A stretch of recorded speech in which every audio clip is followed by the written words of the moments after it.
on Memorial Day at 3 a.m., I get a phone call. It was Brandon on the phone first, and he's screaming in the phone. He's like, Sarah! I'm like, stop yelling at me! It's 3 a.m. And he goes, I just want to tell you I'm okay. And then his first sergeant grabbed the phone, and he goes, Brandon's been blown up. My stomach just dropped, and I just fell to the floor. That was the phone call everybody dreads.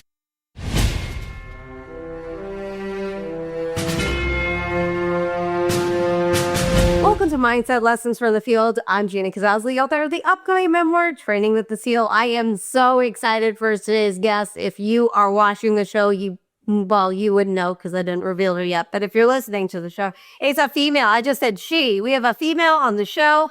I'm so excited. First female. She is a business owner. She owns the Encore Center, which is a performance art studio and professional theater in North Carolina. She actually mentioned she had several locations, which I think is pretty incredible. She is also a business consultant. She is a mom of 5, married 20 years. That is an accomplishment within itself. Host of the podcast Rooted in Life and Business, which helps people define their passion and purpose in life and business. If that sounds familiar, it's because her husband was a guest on the show the week before. I am really excited. Ladies and gentlemen, let me introduce you to Sarah Lankford. Sarah, thank you so much for being on the show. Thank you. I'm excited to be here. Oh my God, first female, no pressure. Yes, not. I'm really excited. I've been wanting a female. And well, we do talk a lot about business on the show. We really talk about the transition and what it takes to be a business owner, because many special forces on the show go into business and they're like, my God, it was more challenging than going through selection and all that stuff, because it really takes a strong individual to pursue a business path. But it also takes an extremely strong individual to be married to someone in the service, especially someone in special forces. It also takes an incredibly strong person to raise 5 children. So, my God, what was your childhood like? Did you, in terms of you have so much strength, where do you get that from? Okay, we're going to go. Yeah, let's go. All right. Well, as my therapist said last week, all the lessons you learned in childhood is what brought you to where you are today. Yeah. So it's really funny. I actually consider myself and call myself all the time Matilda. So Road Doll's Matilda, if you know the story. Yeah. Her parents are just kind of off doing their own thing all the time. And she just kind of learns to take care of herself and is very self-motivated and driven, teaches herself all types of things and just lives her life that way. And she goes off to school and she creates magic at school that helps defend everybody and help everybody else. And it was because of how she was raised. And so I attribute my attributes to that as well. So I grew up with a single mother who was working a lot. I had older siblings, but they were 10 and 12 years older than me. So there was a large gap there. So I was kind of like an only child growing up in that situation. And was just always self-motivated as long as I can remember. I was saving money for college. We'd be walking in a parking lot and we did not have much money at all. I grew up in government housing and such. And we'd be walking in a parking lot and find a penny. And it's like, oh, don't pick up that penny. And I'm like, no, I got to save money for college.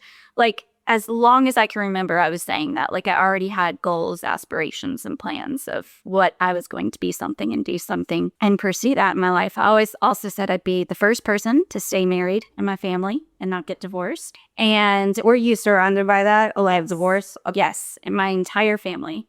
Siblings, everything. Everybody. Okay, wow. Siblings, aunts, uncles, parents, everything. So I said, that's going to be one of my goals, is I'm going to be the only person to stay married, and I'm going to be the first person to go to college. So it was from the time I was little, I just had these aspirations. And as I grew up, I really got into the arts. I said I wanted to be a professional actress. And then I really wanted to go into music. We were at church and my mom sung in the choir. So I sat on the front row by myself. And I was watching the piano player, and I was like, I want to learn how to play piano. I think it was in 3rd grade at this point. So I went up to the piano player. I was like, can you teach me how to play piano? She's like, well, I don't teach, But Miss Silver, that's sitting over there, teaches piano. And I was like, oh, okay. So I went over to her. I was like, hey, my name's Sarah. I really want to learn how to play piano. Can you teach me? She's like, well, yeah. Can you come Monday at 5:30? I was like, yep, I sure can. So after church, I went to my mom. I said, I've decided I want to learn to play piano. I found my teacher. Here's Miss Silver. Let me introduce you to her. And I start on Monday. I was like, okay. Did not even think about the fact we have to pay for piano lessons.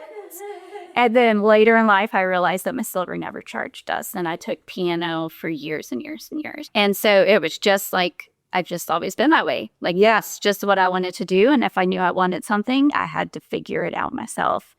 And so it really set me up for success to be a military spouse. By myself, figuring it out. Wow, what an incredible story in terms of like, I just wanted to do piano and then I just took the steps that needed to be taken to get myself there. And you clearly, did you achieve the college and all that other stuff? And yeah, it's incredible. It's incredible what you, definition of resilience. We talk about resilience on the show so much. And again, like, first female, and you just demonstrated it at just a young age of just being like, I'm gonna go after it. It's like not waiting for something to come to me. right. And I think that's pretty amazing. So let's talk about, as a military spouse, what I'm curious in terms of is, when did the business part come into it? In terms of, were you a mom while also doing the building up a business with your husband being gone, or was it later, or when did that happen? Sure. So Brandon and I have been together since I was 11 and he was 13. Incredible. Yeah. So we actually, and then when I started my freshman year of college, we were already engaged, and I actually broke up with him. And then he came back from basic training. There's a lot happened in between there. We don't need to go there. But he came back from basic training, and I was working at a store in the mall. And I remember seeing him, and I was like unpacking boxes, and I like tripped over the boxes. And I was like, oh my gosh, look at him. He's all muscular and like he's back. And his mom was taking him Christmas shopping. And he goes, Mom, I'll have Sarah bring me home. And 2 days later, we were engaged again. And it was my sophomore year of college. I finished out that semester of college and then went over there to Colorado after we got married, where he was stationed. And we decided to have a baby before he left. I don't know if this was the right reason, but it gave us an amazing young lady. But I was like, if anything happens to you, I want a piece of you. And so we were like, let's go ahead and have a baby. So we decided to have a baby. I still went to college, pregnant and everything, finished out that year, and then we got transferred to Fort Bragg. And I was like, I only have 2 classes left. I was a music therapy major at the time. I said, I only have 2 classes left. Went to the school. They're like, nope, you have to do a whole nother year because you can't just come here and take 2 classes and get a degree. So I was like, okay, so I'll do a whole nother year. So he's living in Fayetteville. I'm going to school in Charlotte. I'm driving back and forth multiple days a week with an 18-month-old. And I did that so that his mom could watch our daughter while I went to school. And so I would stay there a couple of nights a week and then come back home on the weekends. And I was just determined to finish. I need to finish this school. And then my final semester of college before I graduated my bachelor's, we said we are not having any more kids. Our daughter actually had a febrile seizure. And I have epilepsy. And I was like, I know the life we're getting ready to live. We're not having any more kids. The next day, I was super sick. And I was like, I know I'm pregnant. I know what this feels like. And I went to the store. The lady was ringing me out. She goes, you're pregnant. I was like, I know. And so found out I was pregnant with the next kid. Went and told Brandon. He had the same reaction as me when I felt sick that morning. I went on a walk and met my very best friend. Just started living life through supporting him. I was due while he was in selection. And at the time, he was like if you go into labor, don't call me. I'm like, I got my best friend. I'm good. Like, I can do this. I've got this. I don't want you to leave selection for me to have the baby. We'll see you when you get home, just like we did with the other. Like, we can get through this. And so I had him, waited a few years, started teaching. I became a Montessori teacher, and then I wanted to be able to take the kids to work with me, because we have to plan life as a military spouse around what we can still do to achieve our goals, what we can do to have purpose of our own and identity of our own other than I'm a military spouse, also be able to take care of these kids. So I'm like, I need to find a job where I can take the kids with me. And, you don't have a lot of money as military enlisted family. So I needed to work. But also I didn't just want to stay home and sulk in the fact that I was raising 2 children alone and my husband was gone all the time. So while I was at Fayetteville Christian School teaching kindergarten, they came and they said, we're going to start offering a master's program here at the school. They will be coming here. It's a cohort program. You stay 1 night a week and you can get your master's degree in 20 months. And I was like, perfect, because I really like in-person school because I'm an auditory learner as a musician. And I was like, that's perfect. I found one of the high schoolers. I was like, can you watch my kids while I go to school every Wednesday night? She's like, absolutely. So I finished my master's in education, realized how much I disagree with the way all of education works, and I quit my job and decided to homeschool our kids. I was like, this stuff is messed up. Brandon, we're not keeping our kids in school. Like, this whole system, everything is wrong. And I had actually started my PhD as well. And that's when I was like, absolutely, we're going to homeschool our children. Because for my PhD, I was analyzing school data and like where they were spending money and curriculum and things like that. And I just really became attuned to everything. And I just kept hitting roadblocks. And our daughter started getting a lot of anxiety. In 3rd grade, they do like all the testing and tons of anxiety. And every day they called me, she has a stomach ache. She has a stomach ache. And I'm like, it's her anxiety. Give her a Tums. Like, I don't know what else to tell you. It's her anxiety. And she's gifted, and she was failing because she would just freeze when she saw a test. So we decided we were going to homeschool. And I'm like, well, now how am I going to make money? So I started teaching private music lessons out of the house. I'm like, well, I play multiple instruments. I can just do this. It's really great money per hour. Our kids are old enough now where they can go sit and be quiet while he's gone. And Brain came home from a deployment. We ended up having another child at this point. Huge gap. We were like, well, we kind of forgot how hard it was. Like, maybe we'll have another one. Our neighbor across the street goes, you have forgotten. And I was like, oh no, it's fine. We homeschool. It's fine. No, we forgot. We forgot how hard it was. So we had another kid at this point, and I said, you're retiring in 5 years, and I want you to be able to stay at home or do whatever you want to do. This business is going really well out of the house. I have 40 students on a wait list. Our daughter is excelling in dance, and where we live was halfway between 2 major cities, but there was military housing there, and I did the research. There were 5,000 rooftops within a 3-mile radius. And I was like, I really think this could be something. I said, the rent, all I need to do is teach 30 students to be able to cover the rent. I know that I cannot tell Brandon anything unless I'm ready for it to be put into action, because he will make things happen.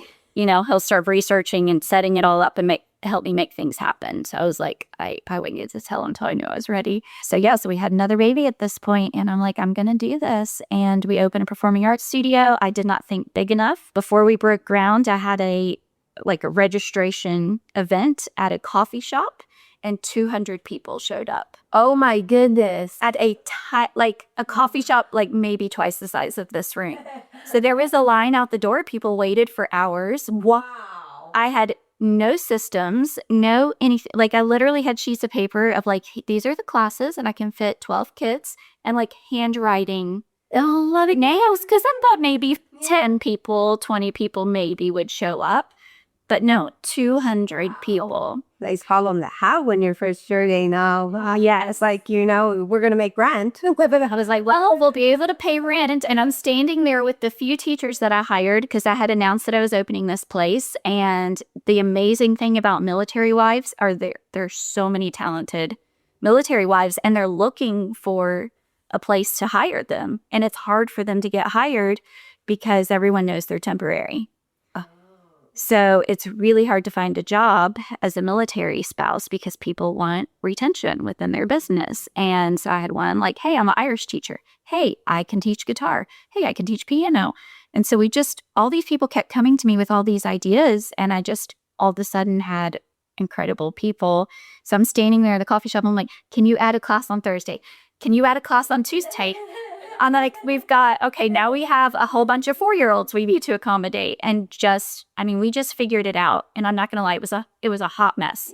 Yeah. So we broke ground. Our first year, we had 600 students. Oh my goodness. Yes. Wow. And so we opened a second building a second location within the same building to add more space, to add more classes. Next year, we had 900. And then we opened a completely separate location 30 minutes away, and we're up to 1,800 yearly students. Oh my goodness. That's incredible. Yes. Oh my God. So it just exponentially grew beyond my imagination. And we've just been so blessed to where now he's retired and we have a great business that's running smoothly. I have amazing staff, amazing leaders, so I can still homeschool. And now we have five children that we are taking care of and homeschooling during that process. But really, the goal was I want to be able to start this before you retire. And in my mind, it was, now it's my turn. Mm-hmm. Like, I have made all these decisions as to where I'm going to work based on the fact that you're gone. So I'm going to work here because I can take the kids. I'm going to do this because I can take the kids, because I can...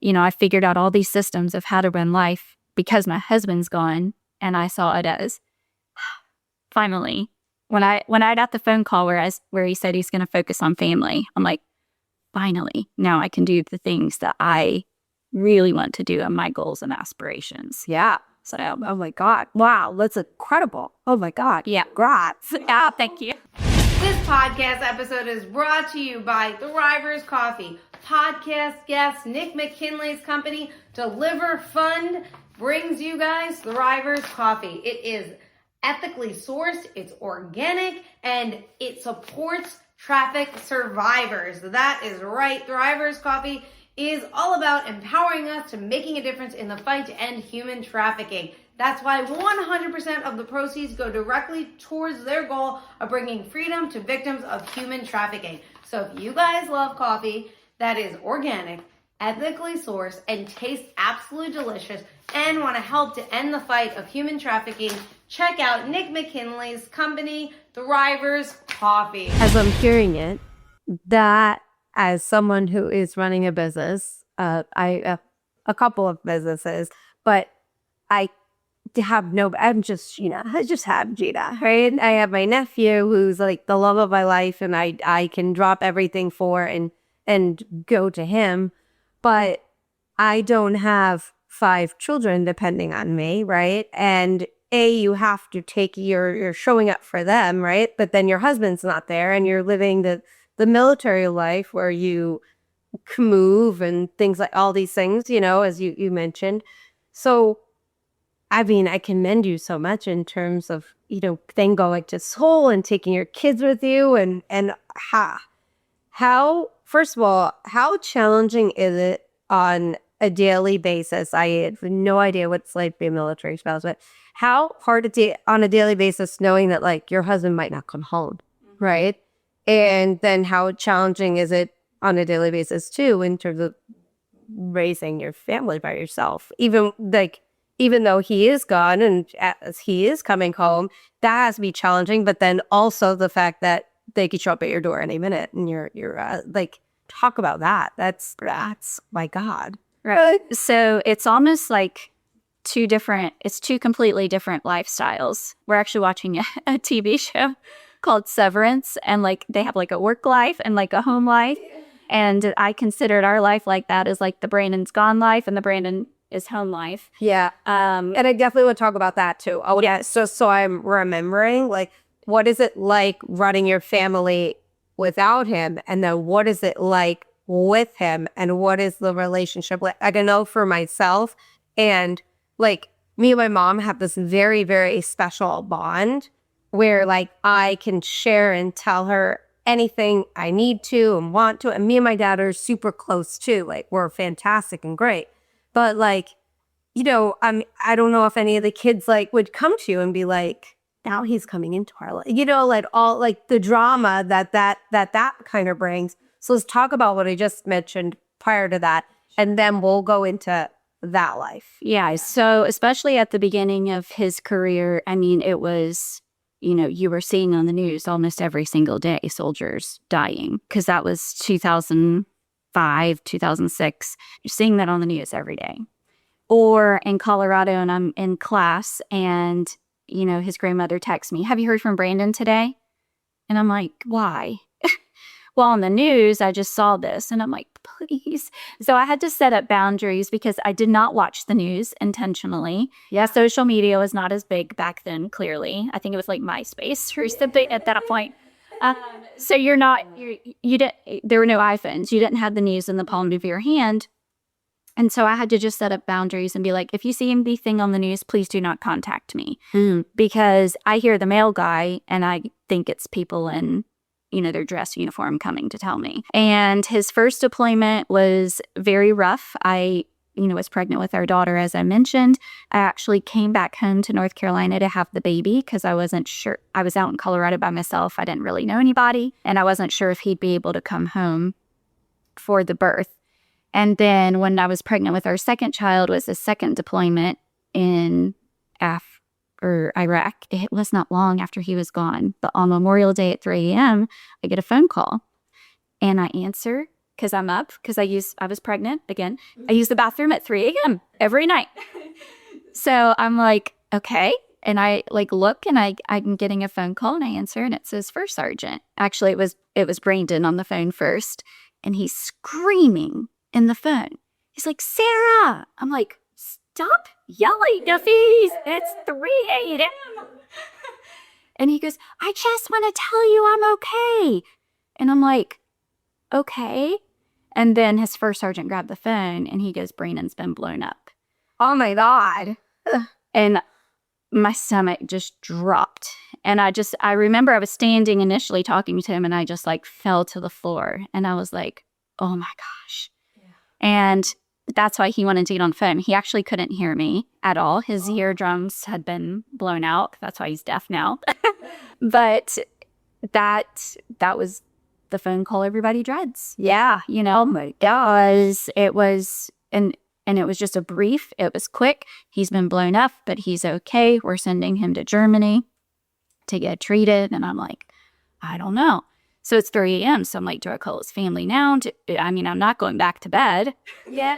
Right. Like, there's no more sleep happening, even though I have an 18-month-old here. And so the next morning I called him and found out his dad is actually a pastor and goes to Africa every year on mission trips. Found out he was awake praying for Brandon at 3 a.m. Oh. His grandmother woke up and was praying for him at 3 a.m. Oh. He survived. And like, if you see the pictures of the Humvee, you would be surprised that he survived. So then I can't remember if it was a week or 2 weeks later, he was always in the rear of the convoy, his Humvee.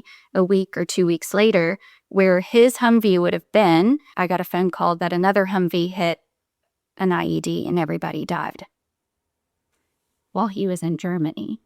Oh my gosh. So it's just like, then you like feel guilty because you're like, oh my gosh, but you're also so blessed and grateful. Yeah. But knowing that we were up praying for him, that's what gets you through. Yeah. The next 18 years, because you're like, well, he survived an explosion. And although all the other things are very scary and, he would go on certain deployments and I wouldn't be able to talk to him for 3 weeks at a time. So, you're always still living with that like fear of like, oh my gosh, who's at my door? Or are they at my door? Yeah, how do you cope? Like you talk to a bunch of different people in terms of how you cope with stress and you cope with anxiety. Like for myself, I can be a hummer to help like calm me and my breathing down with that. What did you do on the daily, or if there was something that you did in terms of not live in that fear or allow that fear to consume you as you still had a family, To be honest, I don't know that this is a healthy way, but we just stayed really busy. Right? And yeah, We just stayed distracted. Yeah, just lived our life to not focus on it.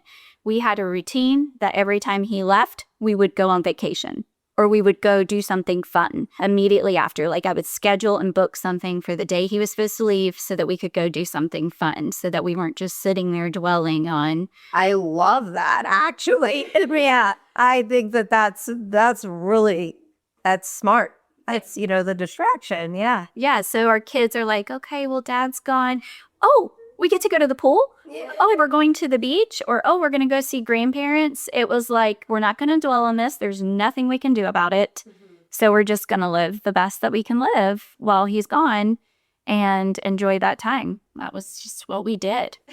I'm for that coping. I was forward at that. I know you had a goal to stay married.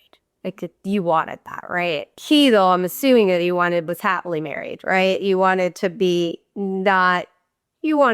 feel a love, appreciated, and happy, right? But then you're also married to somebody that is gone, that's missing a lot of these amazing milestones, and that also is causing a lot of fear in terms of, is he going to come home? Like, what's going to happen? So, was there ever moments where you're like, I don't know if I could keep doing this? And what pulled you back in to be like, I'm in this? I never actually questioned it, to be 100% honest. Definitely there were struggles, definitely huge rough patches, definitely a gradual buildup of resentment towards the military, towards him being gone, towards missing things. But as he mentioned, I didn't want to be the person that held him back from his goals. Like I was able to still figure out a way to do all the things I wanted to do, and I wanted him to be able to do that. So I never was like, yeah, I think I'm gonna leave, or that was never even a thought or question in my mind. But definitely through the difficult times, I would say it's the community that you build around yourself. Did you say that the military wives are a very strong community for each other? I don't know, though. It depends on your husband's job, Okay. and what he's doing. In all transparency, claims to be a very family-focused, friendly thing. And although they try, I never saw myself as your typical military wife. Okay. So I was somebody that still went out and worked. I still had goals. I still had ambition. I still wanted to do all these things. When he was in the 82nd or other units, they had like FRGs, but at the time it was more like that's just the person that calls you to tell you the next bad news. They may have cookouts or something when they're home, but like I just never really connected, I guess, with those people. How was that for you then to feel like, okay, I'm not connecting with this community. My husband's gone. I have children. Like, how lonely did it feel for you at times? And how did you pull yourself out, or, share those moments? Did you have those moments? So when we lived in Colorado, I definitely felt lonely, but I really connected like with one other person. And I find that I found there, and even back home, when you find that one other person, it's like your friend soulmate, if you will. And I told you we went on a walk when I found out I was pregnant, and I was just like crying, and I was pushing a little 18-month-old daughter, and she saw two little girls playing and pointed to want to go play with them. And the rest is history for my best friend. And so she lived in our neighborhood. We literally saw each other every single day.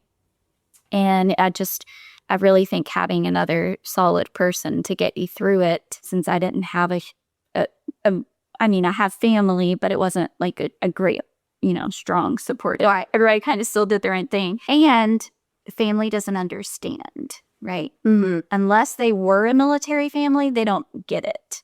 So when I hear comments of like, oh, I understand because my husband worked a lot. And I'm like, yeah, but he still came home at night. Right. On the weekend, if your car was broken, he could still fix it. He could still cut your grass. He wasn't 9 months, you were 9 months pregnant out there pushing a lawnmower with no other option.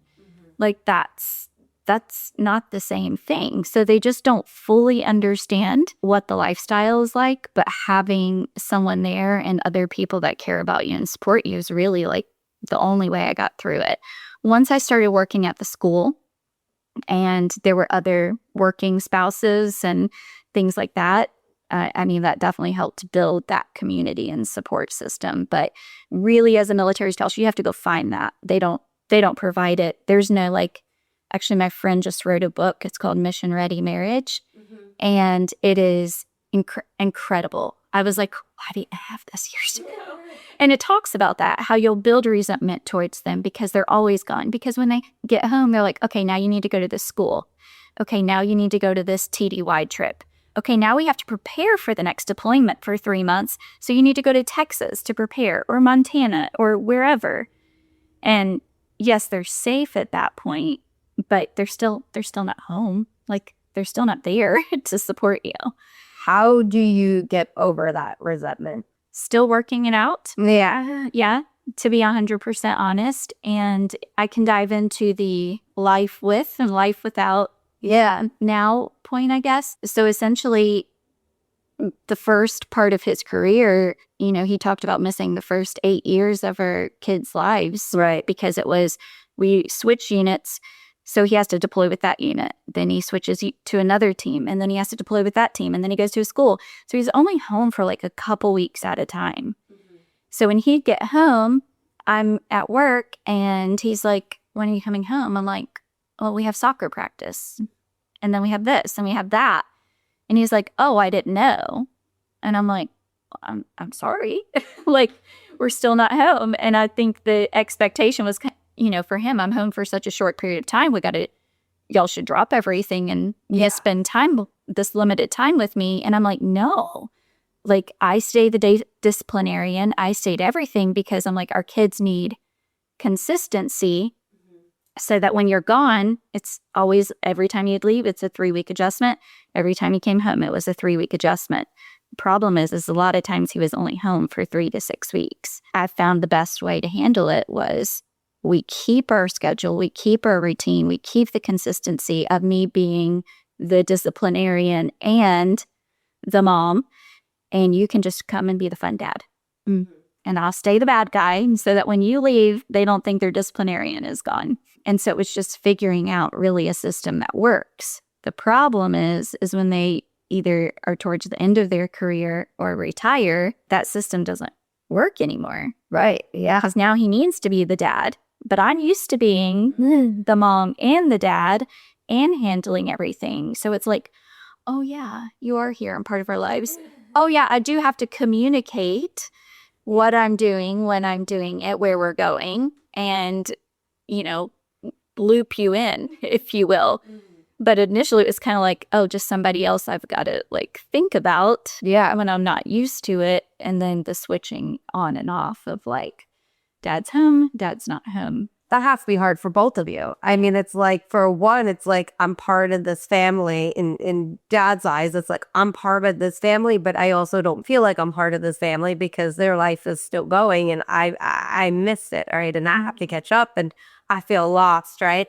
And then it's like, I want this and I want you here, but at the same time, we have to keep that. And how is the kids in all of this? And how is that for you? Because I'm assuming everything is falling on you. Everything is falling on you. Not to mention you're running a business, right?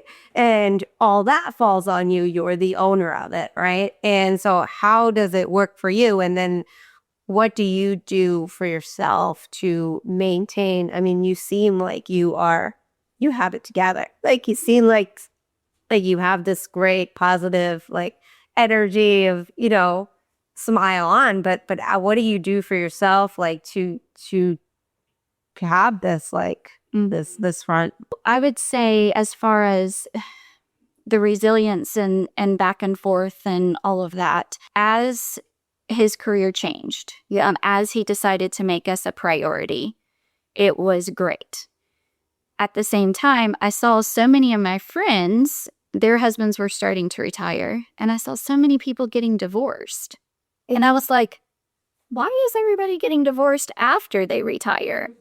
Again, there's no training for this. I mean, they like sit in all these types of seminars about all the specific things, and people are now starting to form organizations to kind of help train the spouses as to what to expect during this transition and retirement. Because we just know what worked and what got us through the past 20 years. And then there's also That was a new transition. right. For you. Right. So then there's also resentment built up on his end because I'm like, no, this is how we do it because that's what works and you just need to get over it. Yeah. Or like, no, I'm making this decision because you get to leave and I'm the one that has to deal with it. Yeah. Well, so he remembers those conversations, but now he's home and I'm still just used to taking care of all of this. But I also have this expectation of, well, now my husband's finally home and I get to do the things I want to do. I get to achieve the goals I want to achieve. I found a lot of the reward in the business that I was creating because it was successful, because I was getting, oh, thank you for creating this. This is exactly what my child needed. This was exactly this. And I would say I can look back, and we have 2 sets of kids. We call them our bigs and our littles. And the bigs are very resilient. I mean, they are great. Our daughter is, I used to say she's my clone, but now I see a lot more of him in her. I mean, we built strong, resilient kids, just like my childhood shaped who I was. That will be used for their future. But then our littles, I'm like, well, I don't want to miss out on this. We've had a lot of these discussions. He's like, you can't just jump in to a full-fledged being gone and focusing on work all the time like I did. And I say discussions, arguments, right? It's not easy because I'm like, I've been doing this without you for 20 years. Don't come home and tell me now, like, how to do it. Really, it's learning how to be married, like a normal couple. Yeah. So, and you'll hear military spouses say all the time, like, I'm so ready for him to go again. Like, that's a common thing. And we're all like, I know, tell me about it. Because it's like, you basically are kind of expected to pause your life for them. And then they leave and you're like, okay, now I can see all my friends and now I can do this. Because you don't want them to be home for a limited period and you go have girls' night out and everything. Right. Yeah. So it's kind of like you abandon everything else when they're home.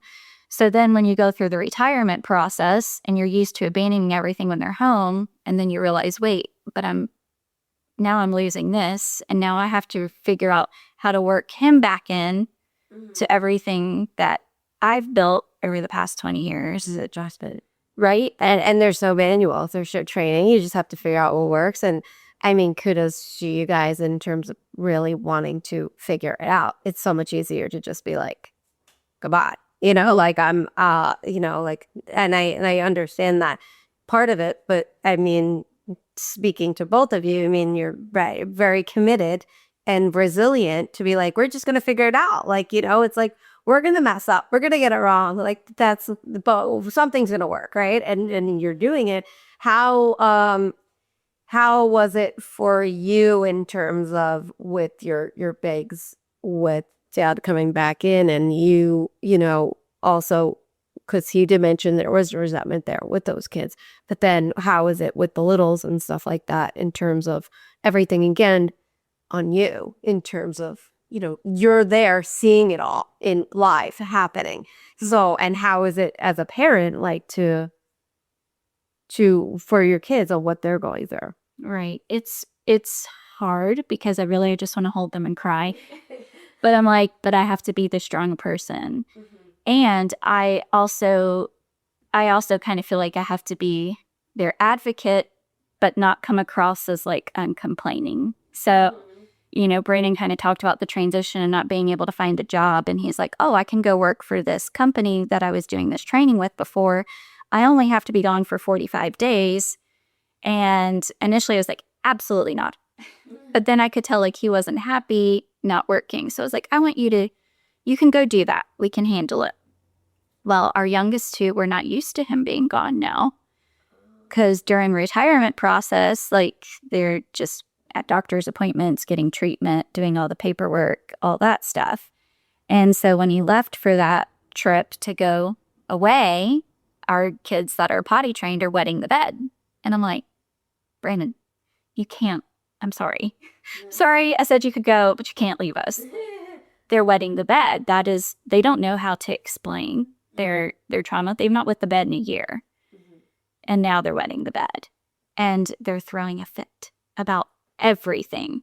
So I'm overly stressed and frustrated and getting mad at this point, because here we are. I'm expecting after 20 years, you're finally going to be home, and we're right back in the same boat.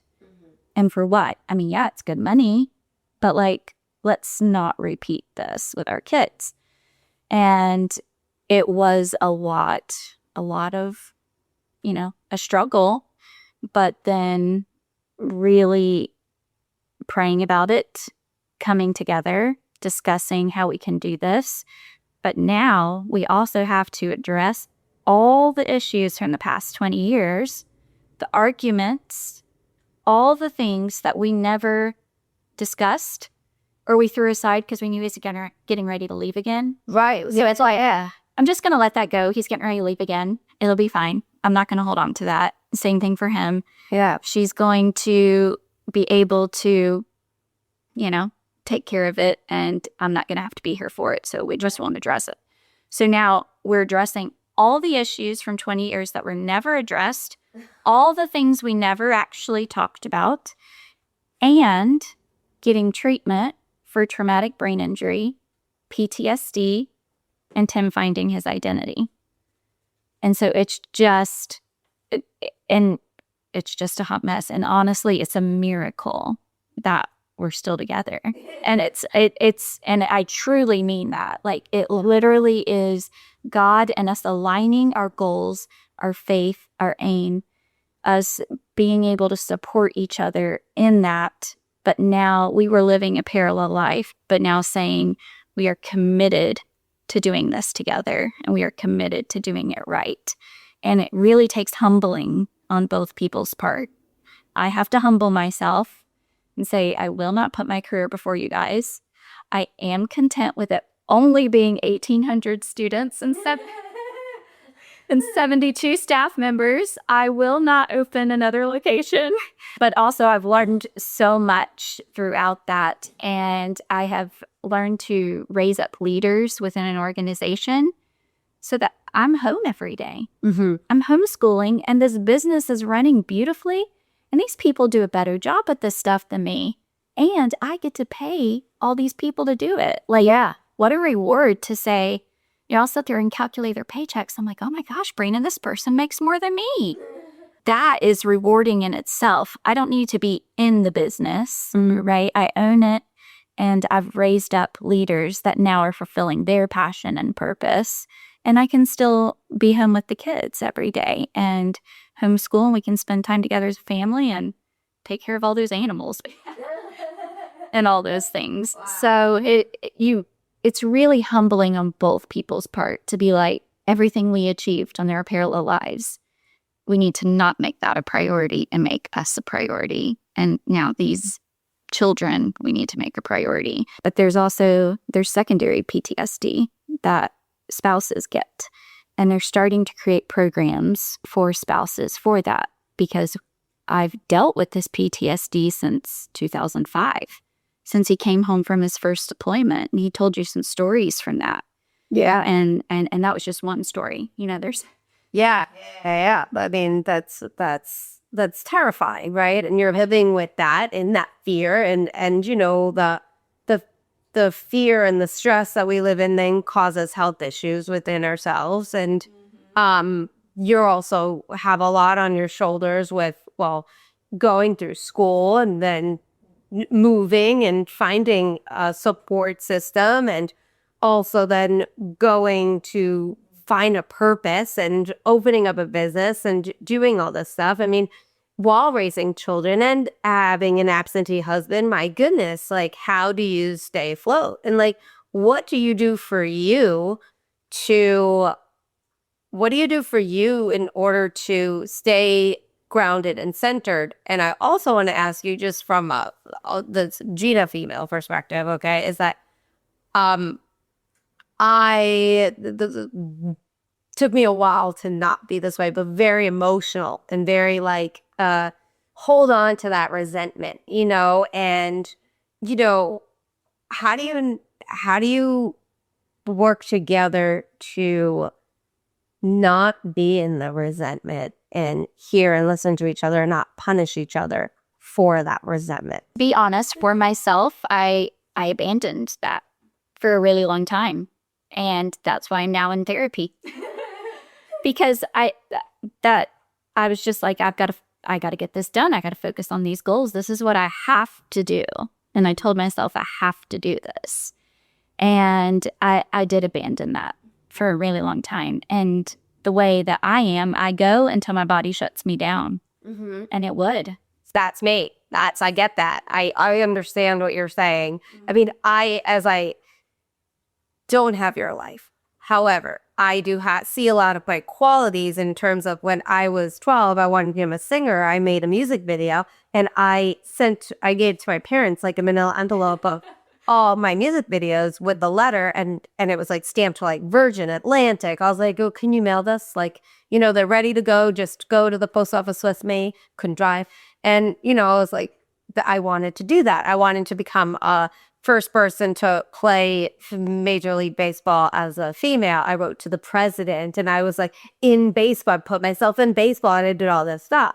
So like I see all of that. And that's why I wanted to ask the whole, what do you do in terms of getting past that resentment and that, not punishing each other? Because that's all I could see me doing if I was in your position. But the thing is, it's like, I also signed up for this, right? I can't be so upset. Like, this is what I signed up for. But at the same time, do you realize what you're signing up for when you sign up for it, right? So how do you, what do you do? What's the therapy telling you that's working for you? Because they could say a bunch of things, but what is actually working for you in order to move past the resentment to stay, as you just mentioned, this is the hardest, you're going through the hardest part of your life. Right. How are you getting through it? Right. So it's funny because you mentioned you don't really know what you're getting into. Right. And then in my friend's book, she said that wives should have to go when they enlist and also give an oath and say, and it mapped out of like, these are all the things you're going to deal with. Are you sure you want to commit to this? And it's like, man, that would have been helpful back here to know. But as far as like what I'm doing for myself and not to hold on to resentment, I mean, I just have to remind myself to forgive, to forgive, because a lot of it was his decision. But I have to remember at the time he was making that decision for what he thought was best. Right. But now what he didn't tell you is he's actually turned down a couple jobs too, because that was not going to serve the purpose of being with her family. Mm-hmm. So now it's like I can focus on all of that. I can do all of that. And some days I do. I'm not going to lie. Some days I wake up and I'm not in a good mood and I'm in my head and I'm thinking about stuff, but